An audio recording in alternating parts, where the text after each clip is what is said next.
Madam President and members of council, good morning. Over the course of 2 years and 2 budgets, we have accomplished much together.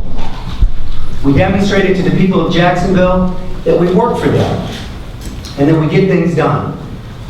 We put an end to the following: the strain of years of pension debt that buried our city finances, budgets without priorities, neglected infrastructure, the gutting of our investment in public safety and children, and gridlock between this body and the executive branch. We did all of that together. Over the last 2 years, while investing in infrastructure, public safety, and children, we solved the biggest single threat to the future of our city. And we did all of that without raising taxes. Through pension reform, we solved the pension crisis. So the question is just how serious was the threat? If pension reform had failed, our pension contributions would have increased $69 million this year. $69 million. The budget that I am presenting to you today would not be possible. We would be facing severe cuts to city services. But we passed it together and demonstrated our ability to tackle big issues with bold solutions. Before pension reform, our future was built on a foundation of sand, susceptible to the tides and potentially dangerous. Now we have a foundation of solid rock. Its strength means that we are positioned to realize our full potential for every person in Jacksonville in every single neighborhood. Our highest priority as a city is the safety of our people. Public safety. Specifically, cops on the ground doing the hard work were cut to the bone before I took office.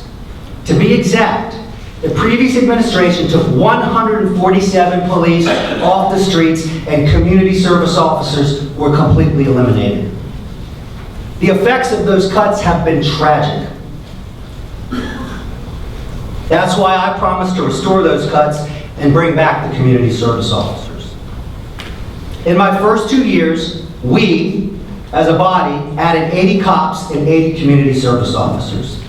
Today, in the budget that I have presented to you, we add 100 more police officers. That is a total of 180 over 2 years and 3 budgets. In the past, when JSO was at its peak staffing, they had 1,800 cops and violent crime and murder rates were dropping. Through numerous discussions and meetings with Sheriff Mike Williams and discussions with former Sheriff John Rutherford, they tell me that we were at dangerously low levels of police officers when I took office. JSO was down to 1,600 from the high of 1,800. Today, by adding 100 in the year ahead, JSO will reach 1,780. We hear a lot of talk about police officers being able to get out and engage the community. Friends, when you're at dangerously low levels, they're strained, they're running from call to call. The overtime is putting stress on the police officers and their families. This is an investment that we have to make as a community. Sheriff, thank you for all that you do. Thank you to you and your team. As our city grows, we must also continue to invest in the men and women that are willing to run into burning buildings on any given day. This budget adds 42 firefighter positions. The equipment our men and women in uniform use every day is critical to their safety and to our safety. Vehicle replacement in this budget is $13.4 million for JSO and $11.1 million for JFRD. Our public safety vehicles have too long been neglected. I can't tell you the number of times that when I went on ride-alongs or stopped and talked to members of law enforcement and fire, it's the dangerous vehicles that had not been replaced that they were driving around in. Further demonstrating my commitment to the safety of our people, included in this budget, is $50 million for what I am calling Safer Neighborhoods Investment Plan, which includes fire mobile data terminals, fire bunker gear to bring it to new standards, JSO equipment, and various other small capital equipment for fire and rescue. That's another one. I remember, well, even before I was a candidate, talking to a fireman at a Rotary meeting. about the equipment that they use to protect us every day, not being up to standard and not being replaced timely. We owe our public safety workers better, ladies and gentlemen.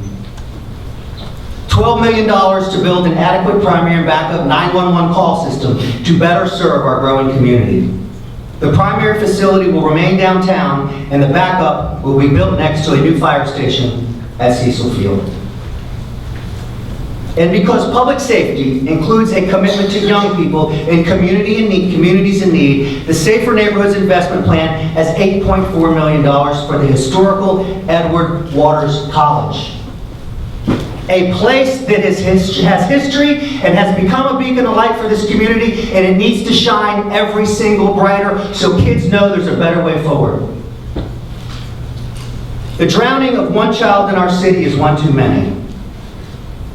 I'd like to thank Councilman Garrett Dennis for leading on the issue of drowning prevention for our young people.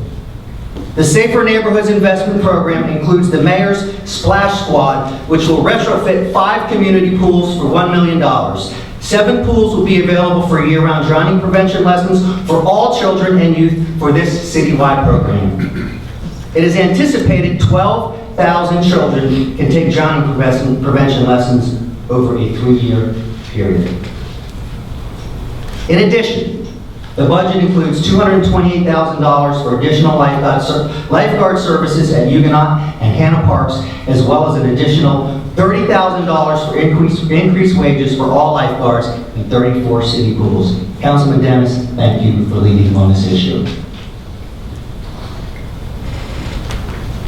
Infrastructure is the backbone of a great city. I continue to invest in that backbone, which was also neglected for years. The capital improvement program of $131 million demonstrates my commitment to all of Jacksonville, including downtown. Because downtown must thrive. You cannot be a suburb of nowhere. If we are going to attract private dollars downtown, we must prepare downtown for private investment. And demonstrate to the private investment community that we are committed to getting things done.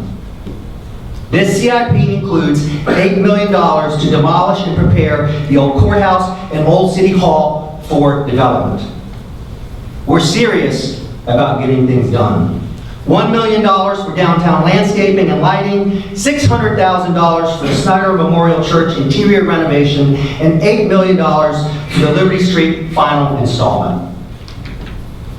Citywide CIP highlights include $12 million for county-wide road resurfacing, $13.5 million for parks, community and senior centers, which includes funding for Friendship Fountain, Southside Senior Center, Mayport Community Center, Mandarin Senior Center expansion, Huguenot Memorial Park, Touchton Road Park, the School Board Kayak Launch, the Rowing Center, South Bank River Walk Extension, Clansell T. Brown Park, Charles Booby Clark Park, Mandarin Park, Hannah Park, Maxville Park, J.P. Small Park Museum, Mary Singleton Center, Arlington Senior Center, McCoy's Creek Greenway, and other community parks throughout all of Jacksonville.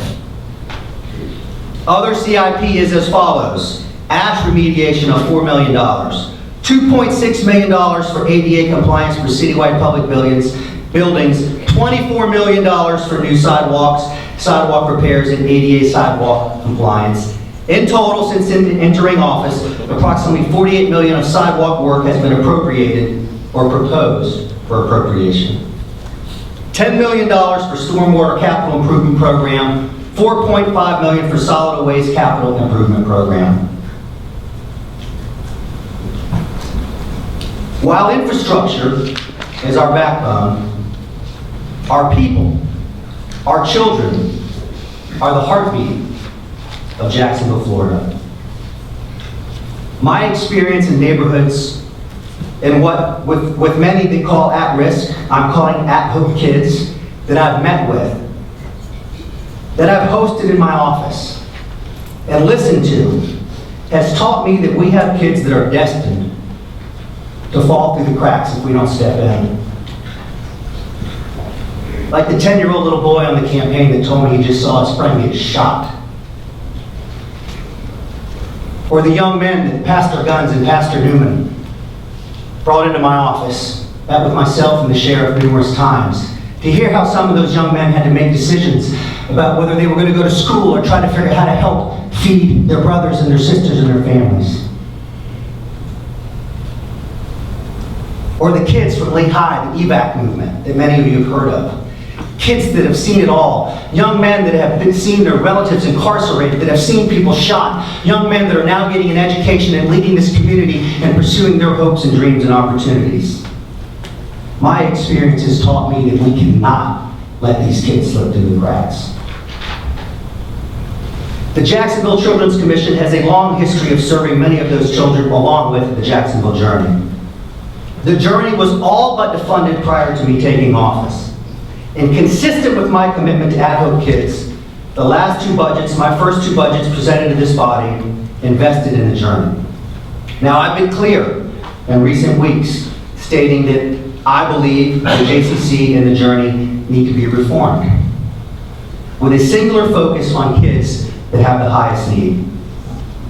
So what you'll see in today's budget is simply a presentation of a commitment to the dollars for those kids. My reforms are not presented in this budget today. They will be presented in the weeks ahead. What you will see in this budget is a dollar amount for the Jacksonville Journey and the Jacksonville Children's Commission. Some dollars have been moved from the Jacksonville Journey into other departments within the city budget. Those are dollars that do not represent an investment in Ad Hoc Kids. So we're going to invest dollars in these organizations that specifically focus on kids. Programs like ex-felon reoffender reentry programs, we remain committed to and will simply be moved into the general budget into a department within the city of Jacksonville. $36.4 million is included for the JCC and Jacksonville Journey. And I remain committed to these kids so they do not slip through the cracks. We have been good stewards of taxpayer dollars, and this budget continues that stewardship. We've lowered the cost of debt by refinancing bonds to lock in today's near all-time low rates. We have continued strong investment performance this year, placing our general employees pension plan in the top 5% versus all public pension funds in the United States for the last 5 years. For the first time in over a decade, the general fund contributions are going down following the passage of a sustainable, disciplined, and comprehensive retirement reform that created a funding source dedicated to paying off the city's unfunded pension liabilities. Since taking office in July 2015, the city's overall outstanding debt has decreased by approximately $187 million, resulting in a reduced interest cost of about $9 million per year. Since entering office, we have refinanced $420 million of debt to lower rates, achieving a net present value savings to taxpayers of more than $29 million. During our pension reform presentation, we advised of a $50 million reserve to cover future salaries. I've decided in this budget to be even more conservative and include a $60 million pension reform reserve. I'm also recommending an increased target for the emergency reserve. The current target range is 5 to 7%. I propose raising it to from 6 to 8% and funding the reserve at 6% level this year and at the full 8% in year 3. This budget also sets aside the city's 12.5% share of Hurricane Matthew disaster recovery funding, which is approximately $8 million. When you look at the increase in the general fund budget, you will see that most of it is for reserves. We are preparing our city for the future, a city that's built on a rock. I want to thank my departmental staff and my finance team for their diligence and their hard work through the whole process, through the whole year, and right up to the weekend. Thank you for your hard work on behalf of the city, the people of the city of Jacksonville. In closing, just over 2 years ago, I spoke of one city, one Jacksonville.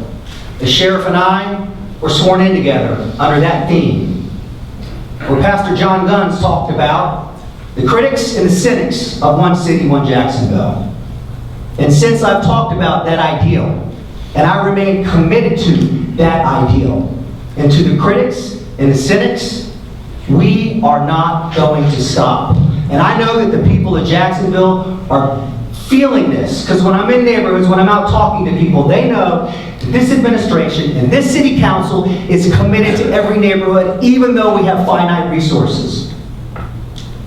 So we're going to stay with the high ideal, pursue the best that we can be for the people of Jacksonville. Not for us, but for the people, the families, the neighborhoods, and the children of this city. In closing, thank you.